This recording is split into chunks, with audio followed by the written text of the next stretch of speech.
Bismillahirrahmanirrahim. Assalamualaikum warahmatullahi wabarakatuh.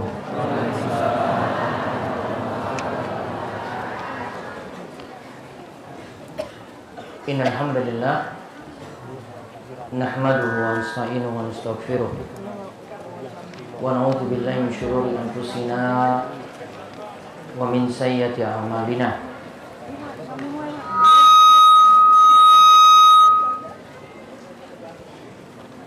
Man yahdihillahu fala mudilla lahu wa man yudlil fala hadiya lahu wa asyhadu an la ilaha illallah wahdahu la syarika lahu wa asyhadu anna Muhammadan abduhu wa rasuluh. Allahumma shalli ala nabiyyina Muhammad wa ala alihi wa man tabi'ahum bi ihsanin ila yaumiddin. Allahumma inna na'udzu bika min zawali ni'matik wa tahawuli afiyatik wa fujaati niqmatik wa jami'i sakhatik.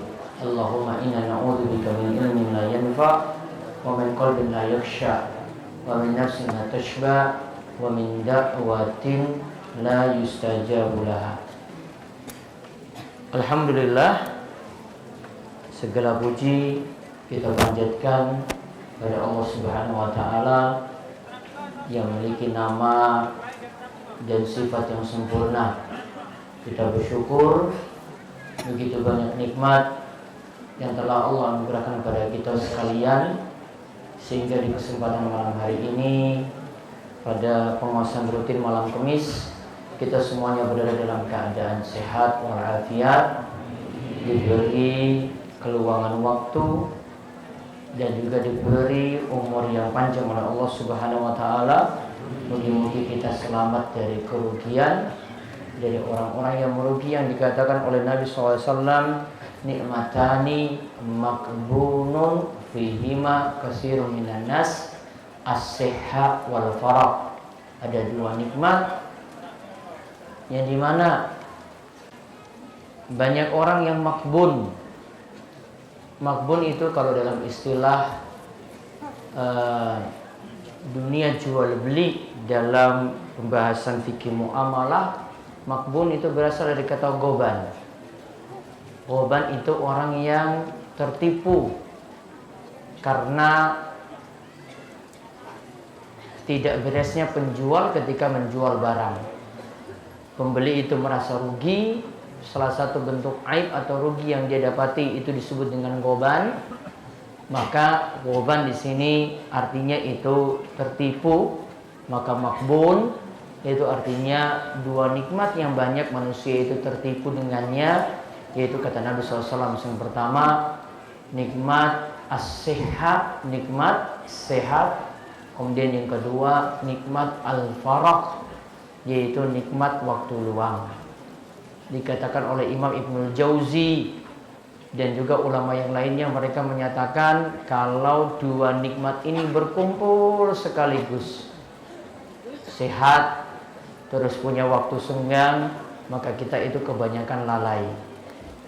Kemudian kalau nikmat ini itu salah satunya tidak ada, kita dalam keadaan sakit, sulit untuk ibadah. Kita dalam keadaan super sibuk, juga sulit untuk beraktivitas, melakukan ibadah seperti apa adanya. Kita mohon pada Allah Subhanahu wa taala, mungkin kita termasuk di antara hamba Allah yang terus meningkatkan ibadah, memperhatikan sholat, memperhatikan kewajiban-kewajiban, dan benar-benar waktu senggang kita, waktu yang Allah berikan, dan juga kesehatan benar-benar penuh berkah bagi kita sekalian. Allahumma amin. Malam ini kita kembali melanjutkan pengawasan malam Kamis. Pekan sebelumnya kita bahas mengenai tafsir surat Yasin. Kali ini kita selingi dengan pembahasan hadis-hadis saking kitab Riyadhus Shalihin. Kita akan lihat bab keutamaan sholat berjamaah. Masih seputar membicarakan keutamaan sholat berjamaah. Bapak dan ibu-ibu sekalian, sholat berjamaah sekali lagi ini lebih ditekankan untuk bapak-bapak.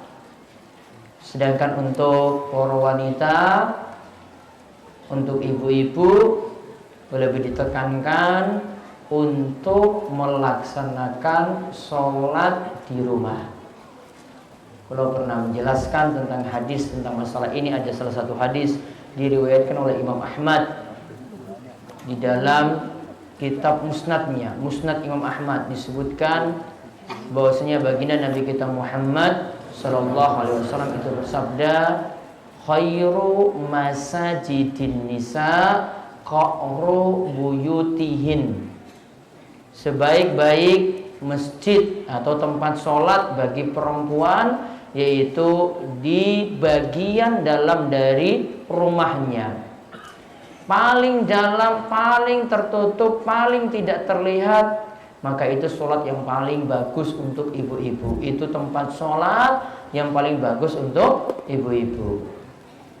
Pahalanya bagaimana dengan berangkat ke masjid? Hadis yang disebutkan tadi jadi dalil ibu-ibu lebih afdal berada di rumah untuk sholat. Kalau mau pergi ke masjid boleh dan tidak ada larangan, namun yang afdal untuk para wanita itu berada di rumah sekaligus menjalankan firman Allah Subhanahu wa taala dalam surat Al-Ahzab, wa qarna fi buyutikun wala tabarrusna tabarrujal jahiliyatil ula. Allah Subhanahu wa taala berfirman, hendaklah para wanita itu diam di rumahnya. Hendaklah ibu-ibu itu diam di rumah. Dan janganlah dia keluar rumah dengan dandanan seperti dandannya wanita-wanita jahiliyah. Wanita jahiliyah itu dandannya bagaimana? Pokoknya inti wanita jahiliyah itu kalau dandan itu membuka aurat. Kadang para wanita jahiliyah untuk dandannya itu ingin pamer-pamer perhiasan yang dia miliki. Dan kalau yakin ibu-ibu, mohon maaf, sebagian ada yang seperti itu. Ini lagi tuku kalung anyar, wis nganggo jilbab ini. Namun biar orang tahu ini punya kalung, jilbabnya yang diikat ke atas gini, ha. Biar tahu nih iki lo anyar. 22 karat. Dibeli kontan tunai. Ya mungkin orang utang. Ya. Ini dandanan seperti dandannya wanita jahiliyah. Pamer-pamer perhiasan, pamer-pamer auratnya. Ya, wanita jahiliyah seperti itu. Nah, ini diingatkan dalam ayat ini. Dua hal diingatkan dari ayat yang kami sebut tadi. Yang pertama, wanita diperintahkan diam di rumah. Yang kedua, wanita kalau keluar rumah diperintahkan untuk tutup aurat, tidak boleh menampakkan perhiasan, tidak boleh menampakkan aurat. Aurat para wanita apa ibu-ibu? Ya, aurat wanita yang wajib ditutup yang mana? Seluruh tubuh, nggih, kecuali wajah kalian, telapak tangan. Berarti wajahnya boleh dibuka? Boleh. Telapak tangan? Boleh. Ini menurut jumhur atau mayoritas para ulama.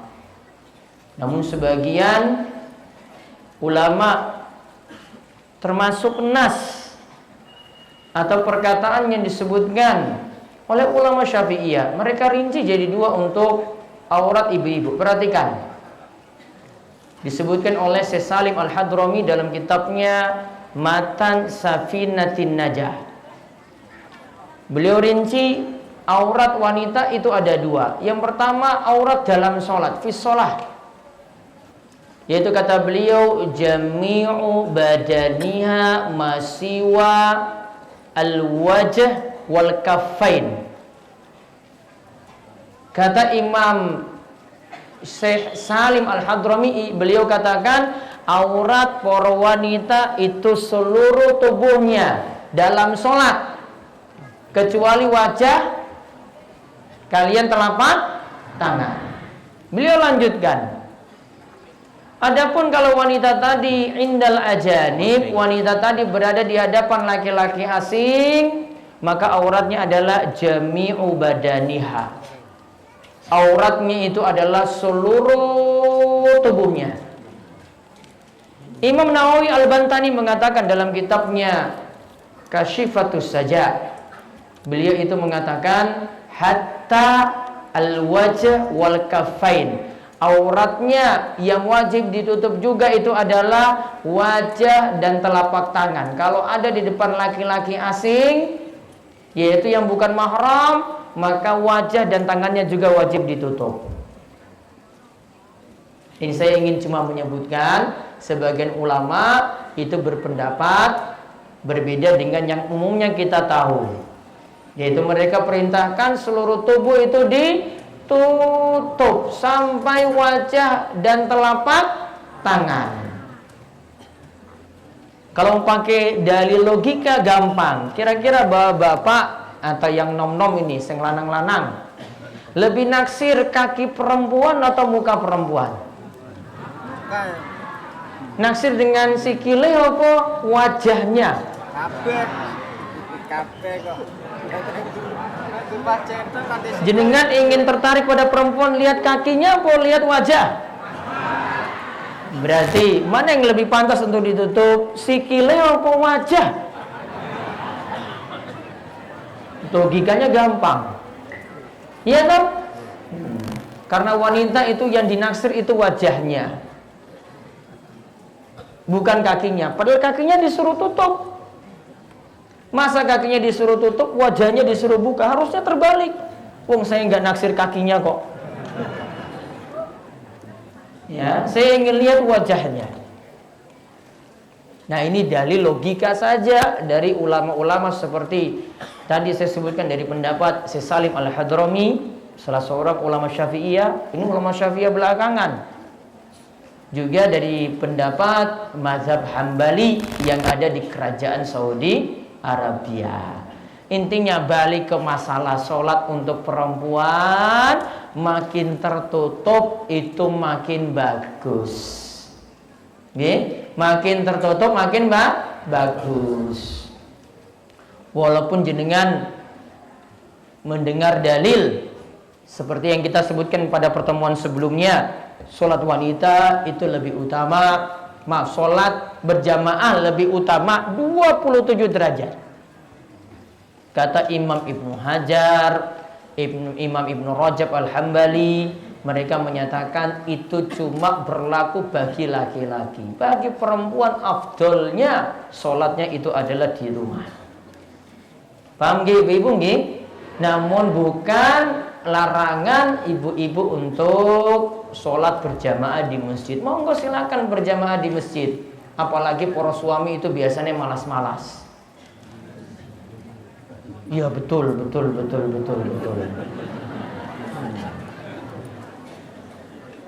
Yang biasanya isi masjid berwedok, orang saf telung saf, bapak-bapak wong limo.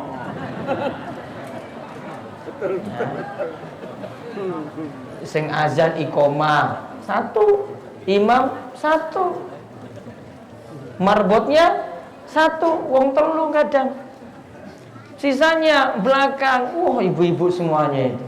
Nggak tahu nih bapak itu hidupnya di mana saja. Kecapean, ngantuk. Ya wis gawe alasan terus, semua itu bisa gawe alasan.